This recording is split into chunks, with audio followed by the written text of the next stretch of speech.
So ito mga sangkay, medyo nakakabahala ang balitang ito. Ang digmaan nga ba doon sa Europe ngayon ay nagsisimula na?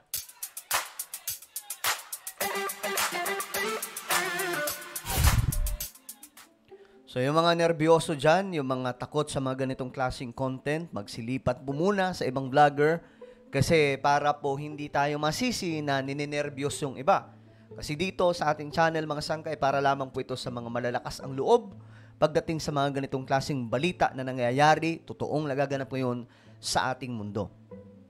So si Putin ngayon ay nagsalita na regarding sa sitwasyon doon sa Europe. Ngayon mga sangkay, ang tanong, nagsimula na nga ba ang digmaan? Well, pag-usapan po natin yan dahil may matinding pasabog po itong si Vladimir Putin, leader po mismo, supreme leader ng Russia.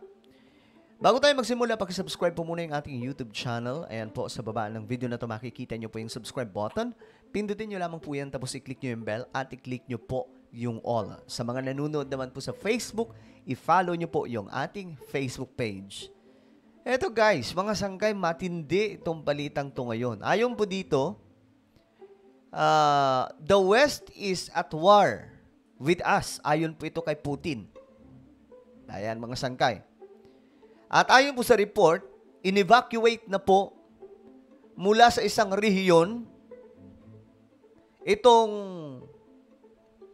120,000. Pero actually mga sangkay dito sa report, ayon dito, nearly 200,000 na mga Russians ang in-evacuate. Ayon po sa report. Kasi ngayon mga sangkay, nagsagawa na ang Ukraine ng isang matinding pag-atake. Pero mga sangkay, hindi po ito Ukraine lamang. May mga kasama daw na mga sundalo galing po sa Europe, sa West. Ngayon mga sangkay, ang problema natin dito, kapag nangyari ito, ayon po kay Putin, magsisimula ang isang matinding yugto ng digmaan sa pagitan ng Russia, mga kakampi ng Russia, at Western, NATO, lahat na po sila, mga sangkay. So, kapag nangyari ito, tandaan po natin, may nuclear po ang Russia. At any moment, pwede po yung bitawan, mga sangkay. Well, bago natin pag-usapan yan, pakinggan po muna natin to, itong statement. Sabi po dito, apparently, the enemy, with the help of its Western masters. Ang tinutukoy niya po dito yung Ukraine, na ang nagtutulak daw po mga sangkay yung Western. Судя по всему, противник при помощи своих западных хозяев, он выполняет их. Tapos ayon dito, is carrying out their will and with the hands of Ukrainians. So, ginagamit ang Ukraine, ayon po dito mga sangkay, para matuloy po itong malaking digmaan. Волю и руками украинцев Запад с нами The West is at war with us, ayon po dito. воюет. Ayan, mga sangkay, mula na po mismo sa bibig ni Putin. Ang Western countries, hindi lang po Europe, kundi lahat ng mga sangkay ng mga bansa na nasa West, ay nasa digmaan na daw po against Russia. Ang nakakabahala, paano kung bitawan na po ni Putin yung kanilang pambihirang weapon, walang iba mga sangkay kundi itong nuclear. Tandaan po natin mga sangkay na ang pinakamalakas na nuclear ay nasa Russia. So yan po. Kaya nga po yung Cold War, naulit na naman ito mga sangkay. Actually, nag-umpisa na eh. Pero ang nakakakabahala dito, kung sakaling mangyari ang mas malala pa, walang iba kundi itong World War III. Так вот, судя по всему, противник стремится... So apparently, the enemy is striving to improve its negotiating positions in the future. улучшению своих переговорных позиций в будущем. И здесь ответ. Ngayon, ay mo dito, and on this, there is already a response from the citizens of Russia. So, ibig sabihin, mayroon po silang gagawin talaga na matindi. At ito po yung nakakabahala sa kabilang banda.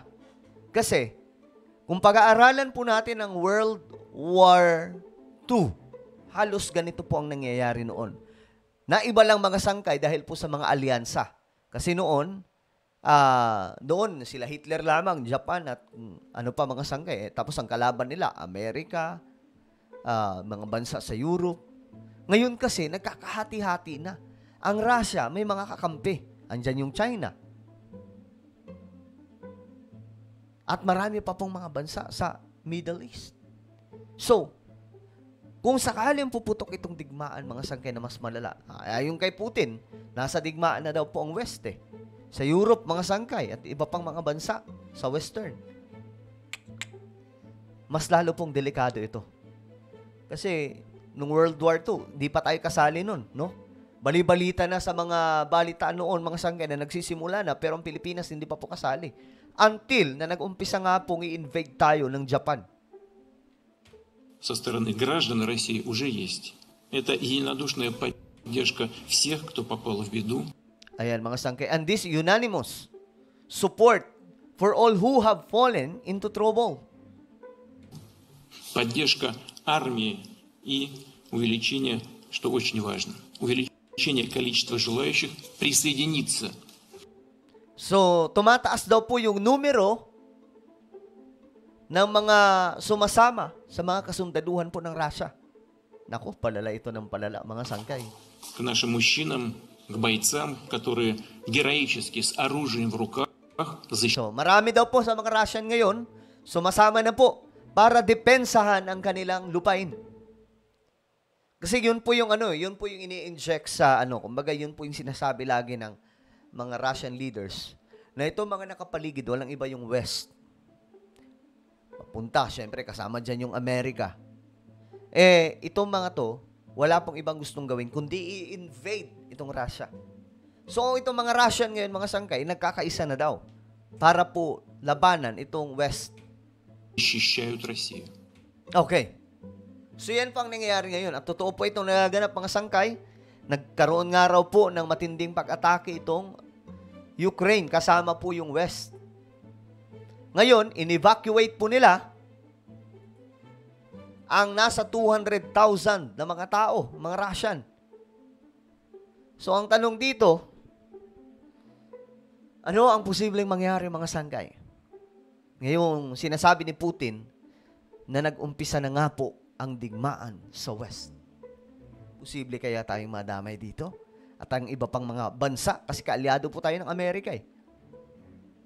At may mutual defense treaty din po tayo. So ano po ang inyong opinion? Just comment down below. Meron pa akong isang YouTube channel, guys. Ito po ay Sangkay Janjan Daily. Dito po ako nag-upload ng mga vlogs. Hanapin nyo po ito sa YouTube, then click the subscribe, click the bell, and click all. Ako na po ay magpapaalam. Mag-iingat po ang lahat. God bless everyone.